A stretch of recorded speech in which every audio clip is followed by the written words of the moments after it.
Welcome back everybody to another one of my aviation news roundup videos, and it is the first Monday in June of 2023, and this is episode 4 in this series. So today we're going to be looking at some of the aviation news and notable events that I picked up on that happened last month in May.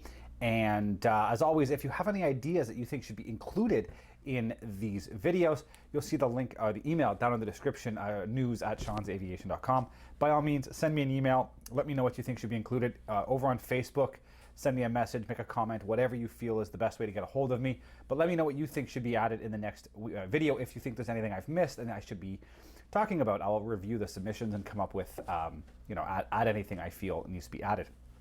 Before we go too much farther into this, as always, my name is Sean, and this is Sean's Aviation.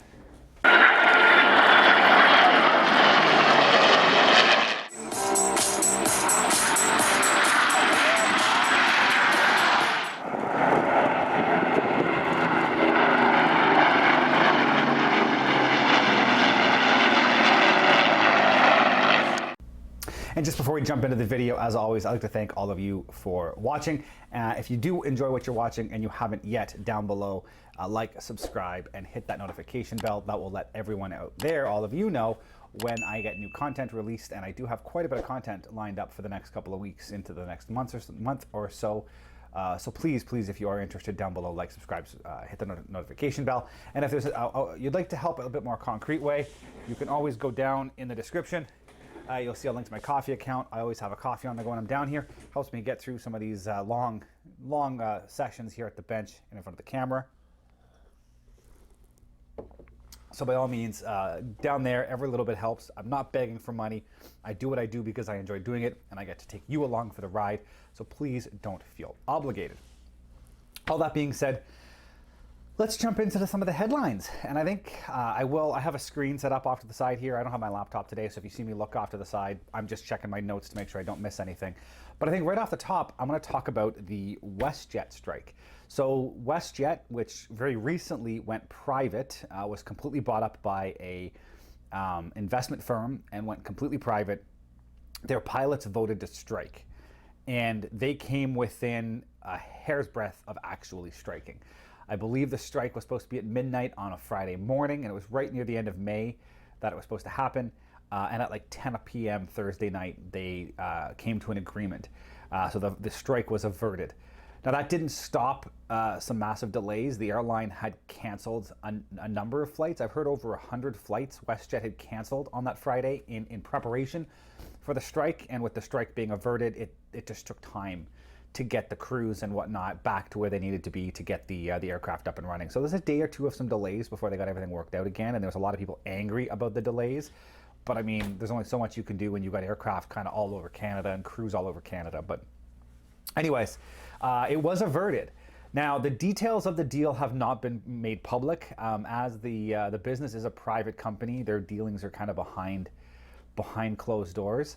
So eventually we should hear the details with the negotiation. The union will eventually make things public, but right now they are waiting for the members to actually vote on the package. Now, there have been rumors about what this package included. There's been talk of up to 20 or 30% pay raises across the board, which is a significant pay raise, but actually on par with what some of the airlines in the US have been getting. But it's still a very significant pay raise, and it will it will affect other bargaining units in Canada, things like the Air Canada Pilots Union. I'm not sure if Porter is unionized or not, but I'm sure that will have an impact on where they end up going. And then some of the charter companies like AirSprint and stuff like that, they're all going to have to compete with these airlines. If the airlines raise their prices, all these other places will have to bump their pay up so they don't lose pilots. So I think you're going to see some significant pay increases across the board here in Canada. When you factor in what I talked about last month with the new Bill of Rights for passengers and the increased costs that these airlines are going to have to cover for some of those, you're going to see some significant increases in ticket prices, I believe, pretty quickly here to cover some of these expenses. But yes, it was averted. One of the other rumors I've heard, which again is just a rumor, but one of the rumors I've read has been that Swoop will be disbanded. All of the Swoop pilots will be absorbed back into mainline WestJet, and Swoop will be no more. And on the surface, that doesn't sound very accurate. It seems like it would be a bad decision for the company. But then you have to think of the fact that WestJet recently acquired Sunwing. So you could see all the Swoop pilots fold back into the mainline package and have Sunwing operate as their low-cost airline. You could see Sunwing be rebranded as Swoop, and you've got WestJet, you've got Swoop by WestJet, which will be their low-cost airline, and then you will have Sunwing Vacations. So you book your vacation with Sunwing, but you get there by flying a WestJet Swoop aircraft. Who knows? Maybe they keep the Sunwing brand. It's hard to say. As I said, it's all behind closed doors, but there's a lot of movement on that side that is interesting to see where it's all going to end up in the long term. But anyways, long story short, WestJet Strike averted at the 11th hour. I guess it's technically the 10th hour, 10 o'clock p.m. But yeah, some significant concessions by the sounds of it on the company side. Just going to check my notes. So the next up is we have the RCAF A330s. And I don't know if I mentioned these already, but the RCAF is purchasing some A330s to replace the 310s, and they're supposed to be arriving soon. I've heard rumors that we're supposed to be seeing the first one this summer, and I've heard rumors that one of the first ones we get will be based in Ottawa. So I'll be able to see that on a pretty regular basis. Now there's some pictures been floating around. I'll post them up here. These pictures actually came out relatively recently, within the past couple of days, to be perfectly honest. Some pictures of the new RCAF A330 in the new paint scheme, the CanForce 1 paint scheme, exactly the same scheme that the A310 was painted in.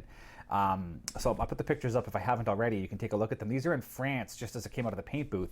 And the aircraft was a Kuwait Airlines, ex-Kuwait Airlines. The first two we purchased were ex-Kuwait Airlines, and the next batch we get are supposed to be new build off the production line as MRTT tankers. And then these two aircraft will go in and get converted in a number of years once we get the brand new build military cargo tanker version.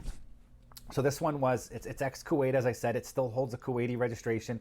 It's painted up in the same scheme as the 310. Now, interestingly, the 310 is 15001, CC150, and the one that's painted up in the VIP colors is 15001. This aircraft is registered as 002. And the RCAF has officially said that it's going to be called a CC330. So they're completely messing up the nomenclature, but that's a whole other video. But anyways, it's going to be a CC330. So this one, which we've flown as CanForce 1, is actually 33002 or 3302, but more likely 33002 or 330002 would be a 6-digit serial. So the question is, what's happening with 001? Are there be two aircraft painted in the same VIP scheme? Will 01 be in a full gray scheme, or are they going to do 01 the same as 15003, the heritage scheme? And who knows? I'm just making things up. I have no idea. But it's interesting to see that they've registered the second aircraft in the series as the VIP scheme. So more will come on that, and as soon as I know they're coming into Ottawa, I'll get some pictures and video, and I'll get stuff posted up. If not here, then definitely over on the Facebook page, and possibly again as a short. I have been putting out some short videos on YouTube, so if you haven't seen those yet, take a look at those. Slowly filling that side of the channel up. But yeah, either way, we're going to start seeing the 330s this summer. Be a nice addition to the Air Force fleet, and we'll start to see some of those 310s eventually get retired.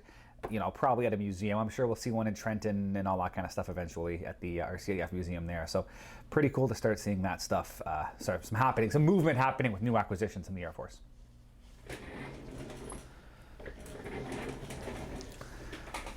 Talking about some of the airline stuff now, we're seeing some mechanical problems and some issues with the Pratt & Whitney geared turbofans. And we're seeing them specifically with a lot of the A220s. You've seen issues with, like, Iraqi Airlines have been grounding some of theirs. There's actually a picture out of one of the Iraqi Airlines A220s or the C series with the engines, and that's a pretty significant problem. Like I said, I'll post the picture here if I haven't already. It's some serious issues, and I don't know if that's an example of representative of what's happening across the fleet, or if that's one specific issue with one specific airframe. But I know Iraqi Airlines has grounded all of theirs due to engine issues. Air Baltic's got some issues, and it's not just affecting the C series, it's also affecting some of the 319, 320 Neos have had issues, and some of the Embraer the 190 E2s. I know KLM City Hopper has had a few of their aircraft grounded because of some supply problems with these new Pratt & Whitney geared engines. And there hasn't really been any word as to what specifically the problem is, only that there's supply chain issues and it's causing a backlog in parts, and they can't repair the issues when they're happening in the field, and they're causing them to be parked. Now, whether that's going to eventually affect deliveries, or if we're going to start to see airlines moving away from some of these newer aircraft, I highly doubt that. But it's going to be interesting to see where that goes, because it's a relatively new engine, and it's pretty important to a lot of airlines' expansion plans and replacement plans in their fleets. So if these engines end up being a pretty long-term situation, it could become a bigger problem. So we'll have to keep an eye out on that.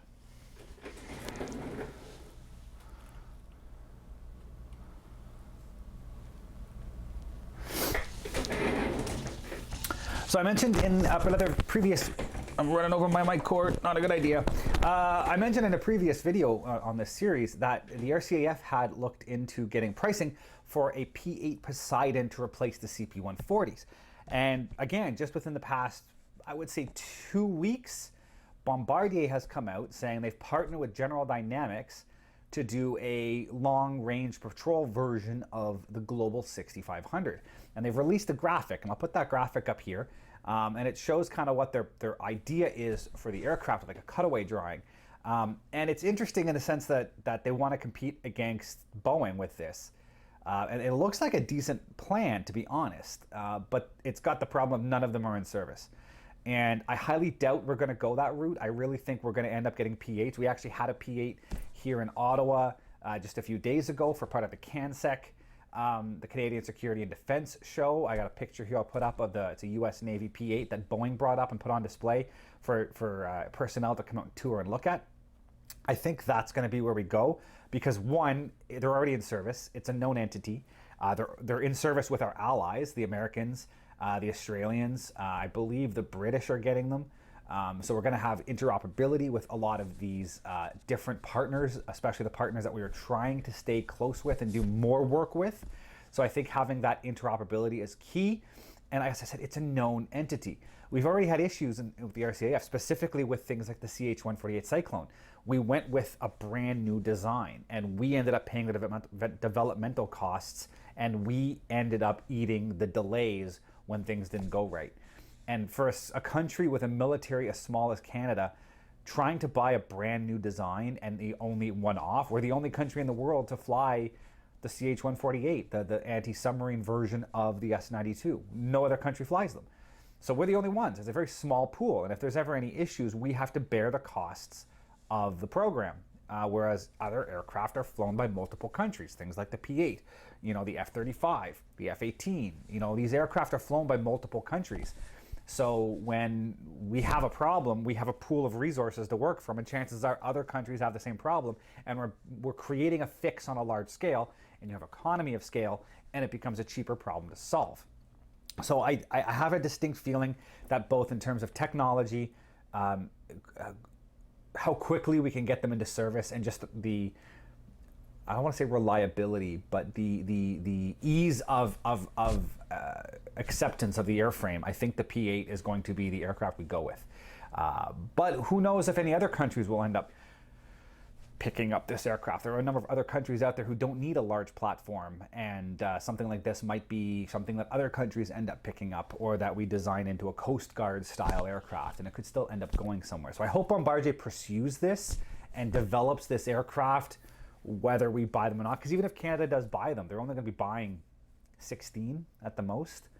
So it's still a very expensive development cost. So if they end up developing the aircraft, it might be something we look at in the future to enhance our fleet instead of just being the fleet. So I'm hoping Bombardier continues with this and develops it. I just don't think it's the right fit for Canada right now or for that particular mission.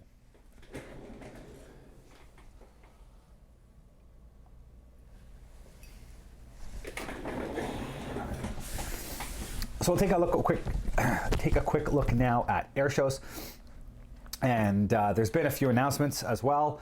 The Aero Gatineau show has released a full lineup. Here's a quick scroll through of their video showing what they have added. The highlights are going to be a German A400 on static. the CL415 on static, and they're doing the night show on Friday with the MkXVIII and a few other performers, including a drone show, which I've never seen before, and I'm interested to see how that goes. So the Aero Gatineau has released their first schedule. Airshow London has released a few new things. Again, here's a quick scroll through of their website showing what they have announced, some of the statics here. The big one in the flying schedule is the Sea Fury, and it doesn't seem like it's a very important Sea Fury, but that Sea Fury has a history here in Canada. It was owned by a Canadian in Sarnia back in the late 90s, early 2000s, and I actually saw this exact Sea Fury in Hamilton in the summer of 2001. I have a picture of it. If I could dig the picture out and get it scanned in, I'll post it. I'll post it here so you can see it. This is the same Sea Fury back in 2001. About a month after I took this picture, and after I was in Hamilton, it crashed at an air show. I believe it was actually in Sarnia. The pilot was killed when the plane went down, and what was left of it was exported to the US, restored, then sold to France, flown in France, and then brought back to Canada, and is now based down in southern Ontario, only a couple hours away from where this airframe killed its pilot about 20 odd years ago. So a bit of a interesting, morbid Canadian connection, but still a Canadian connection. So as well, while we're on the airshow front, no real more news from, well, I guess I should say there has been news. Thunder over Michigan has announced a few more aircraft. They have announced that the MkXVIII, I can't think of the flyer now, but the MkXVIII will be in will be in Michigan, as well as a MiG-23 will be in Michigan, which is unbelievable. And they've added a few more P-51s to the schedule. So that's only about 2 months away now. So I'm very excited to go to Thunder over Michigan. So I think that wraps up the airshow news. We'll take a quick look. I mentioned as well before in previous videos about the B-17 grounding. The AD, the airworthiness directive, was released. You'll see, I'm just going to quickly scroll through this. You can see it here, the actual AD that was replaced. But basically, they have to do X-ray or eddy current or what non-destructive testing of the wing attach joint, the bolt holes in the wing spar, to make sure there's no cracking. And a number of the B-17s are still going through. The Commemorative Air Force Arizona wing with Sentimental Journey announced that they had completed the inspection and was going to take the aircraft out on tour. Then it turned out that while the inspection was complete, the findings hadn't been certified by the FAA, so they're still not allowed to fly the aircraft yet. But they're doing it, and there's also been pictures from Sally B over in England showing that they have removed the bolt in question and was doing their testing as well. So it sounds like the repair or the inspection isn't significantly out of the way. It's not horribly difficult to do, so a lot of the owners are working on it actively. So we still might see some of them be flying by the end of the year, but it all depends on time and money and whatnot for these operators of these aircraft. So it's looking good. It wasn't a full grounding. It's just a quick inspection. The big unknown right now is how long is the FAA going to take to certify a lot of these inspections and let these things fly again. But we're getting there. So the B-17s have not been permanently grounded as of yet. We've also seen a Spitfire crash in Germany. Germany? I believe it was in Germany. Recent addition to a German operator, Spitfire Mark. I believe it was a Mark 14, possibly a Mark 18. I'll put it on the screen if I was wrong. All we know is it was a landing accident. Here's a picture of the aftermath. As I said, all we know is it was a landing accident. Don't know if he ground looped, hit something.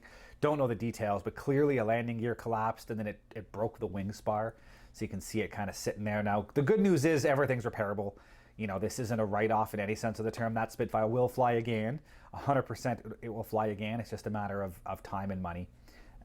But always unfortunate to see something like that happen. But it's a flying aircraft. Accidents happen. They're bound to happen. So the only way to preserve an aircraft really is to park it. But even then, these things will only last for a certain length of time before they're just, you can't keep them any longer. Eventually things are going to happen to all of these airframes. But it's unfortunate. But there you have it, another Spitfire incident. Hopefully, as I said, we'll see that back up and flying relatively quickly. And finally, we're going to talk about if you haven't seen it yet, this was a big kind of media storm when it happened. A Cargolux 747 was landing. I believe it was landing in, I want to say it was in Amsterdam. Again, I'll correct at the screen here if I have that wrong. But basically, the aircraft landed, and they took off, and they said that they had some issues with the landing gear. Their center gear wasn't retracting properly, so they came back to land. And when they landed, the wheel bogey broke off the gear. And I can't post the video because it has been copyrighted, and a number of people I know who've tried to post it online on YouTube have had copyright strikes. So I'm going to put up some screenshots, but you can clearly see the wheel bogey bounce. It hits the ground. I'll put a link to the video. I might be able to put a link to the video down in the description. But if you watch the video, you can clearly see when the plane hits, the bogey breaks off and bounces. And as the plane passes, you'll see the bogey come down and hit.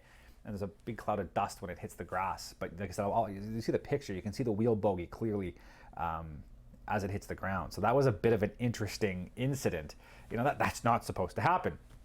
But now, according to Juan Brown over on the Blanco Lirio channel, he was saying that actual airframe was involved in a landing accident many years ago. It could have been, I believe it might have been like late 90s, early 2000s, where it clipped something on landing, and that actual wheel bogey or that landing gear that broke was the one that was involved in the incident, you know, 20, 25 years ago. So it's interesting to find out if that was a cause, and I'm sure they'll be looking at all of that.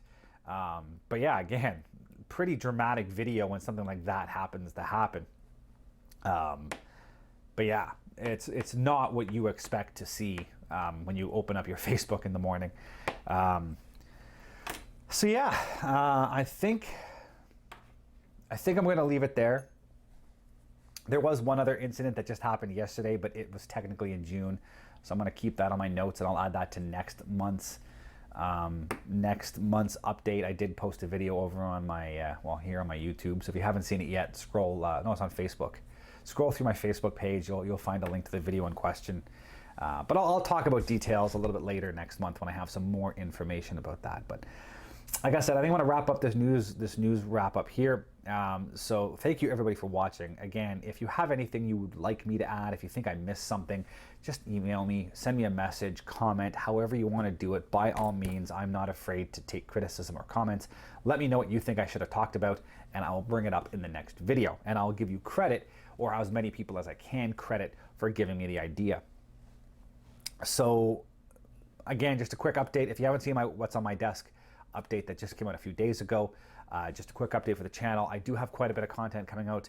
I have enough videos. I have basically videos finished and uploaded to cover me through till the middle to end of July. So it's just a matter of waiting for these videos to drop. So there's always going to be some interesting content, lots of work on the models. And then I've got air shows coming up in August and September. So you'll get there'll be some pretty good content coming out here in the next little while. So don't disappear. Stay on the channel. Thank you everybody for watching. We'll see you all next time. Thank you for watching, guys, and as always, if you are interested in any of the content you see, you can access my website at www.seans-aviation.com. You can see all the latest pictures of aircraft and museums and the build logs of all of my current models and past models on that site. And if you're interested in any of this content, please click the subscribe button here on YouTube to follow more. Thank you very much, and see you guys next time.